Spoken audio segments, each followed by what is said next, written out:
Something important when you're running is to avoid overstride. What does that mean, to avoid overstride? Then when you're overstriding, that means that your foot is landing in front of your hips. When the foot is flat on the ground, it will be in front of your hips. And you don't want that, because this is really not efficient, really not optimal and economic to run fast and long. How to avoid that? Well, you could think about your cadence, you could think about where you land, but this is already complicated and not really sustainable in time.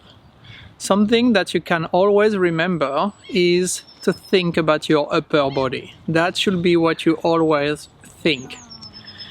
Then, you always have to keep your chest and your upper body high and forward. And bring your chest up and bring your chest forward. Almost losing the balance forward. Imagine your hands are pulling your chest and full body forward, and you're ready to do a first step forward to catch yourself. And here, if you are high and forward, when you're catching yourself, then the first step you do is straight under your hips. That's what's really important, and that's what you want to keep during all your run. But how to remember that? It's easy to do that on the first step, but how to keep going like that?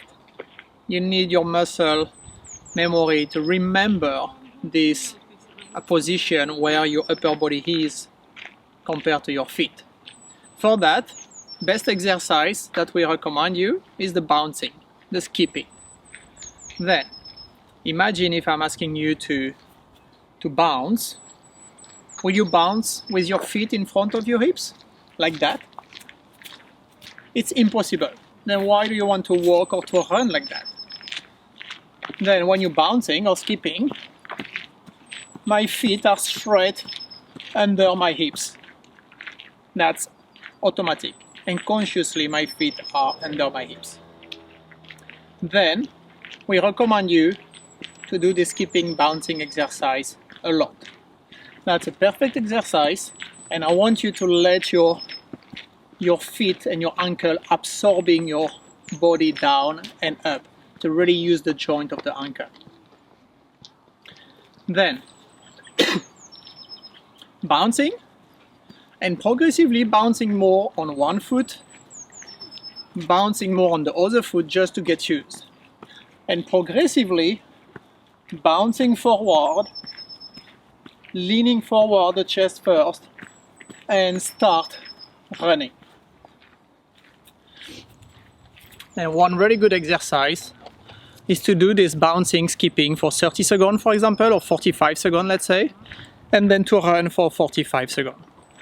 Repeat that 10 times. 45 second bounce, 45 second run. 10 times in the morning, 10 times in the afternoon, and you have been working really hard on your running technique.